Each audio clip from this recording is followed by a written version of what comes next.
Chris Rabb, People's Republic of Mount Airy, Northwest Philly. Glad to be back here and in this space. I just first want to say, well, you know, PSR, you guys are awesome. So yeah, okay.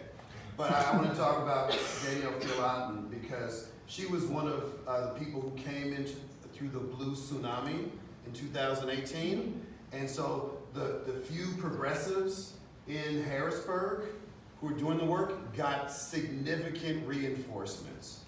So I said progressive, I didn't say Democrat, because this is not a partisan issue, because we have Democrats who don't believe in science. We have Democrats who are voting for the worst bills, who are supporting the things you are trying to break down and tell us how awful the petrochemical industry is, all that stuff.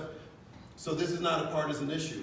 And so when I got to benefit from the fabulosity of Danielle, I did so coming in, being elected the same night as what's-his-name in 2016, in the smallest Democratic minority in 61 years.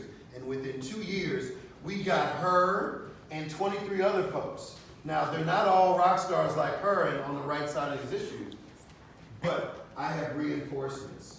And so it's not about D or R, it's about what are your values? What are your priorities? What is your ability to speak, even if you know you may be the only one in the room, maybe the only one in your party in that room, and get the vicious looks, get the acrimony and all of those things, because that's the reality in which we work. We are in the belly of the beast, and so you all are on the front lines in your own respective ways, and we're all learning today. We all have different forms of expertise.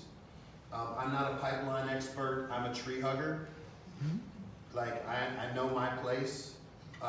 It has value, but we need everyone in all corners of this fight working together.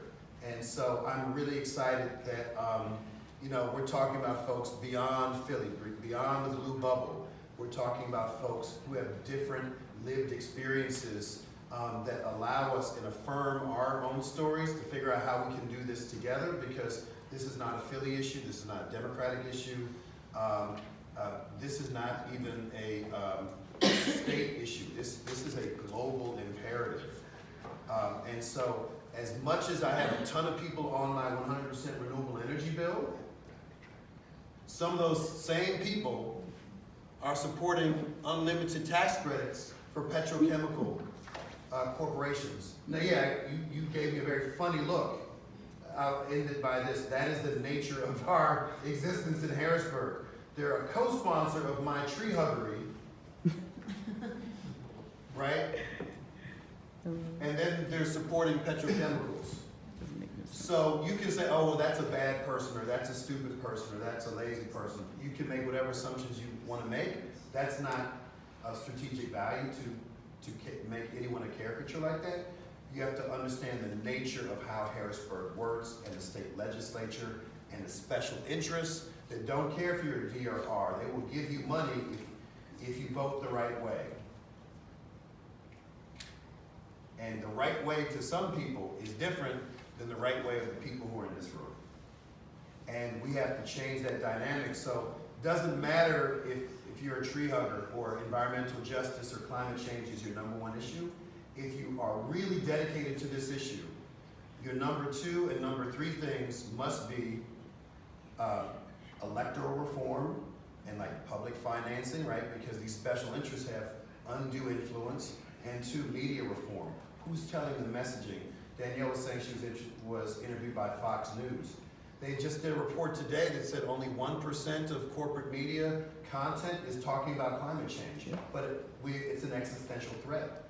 And 1% is what they're talking about as it relates to climate change. So if we don't take back our media, and we don't take back the electoral process so we can determine who are the people we want to represent us on a local, state, and federal level, it doesn't matter that you care about environmental justice. It's all connected. We have to be intersectional. So the fact that you're being here on a Friday night is like really encouraging. You're the tip of the spear, and I'm so glad that I can be with you tonight, and I'm inspired by your presence. So thank you.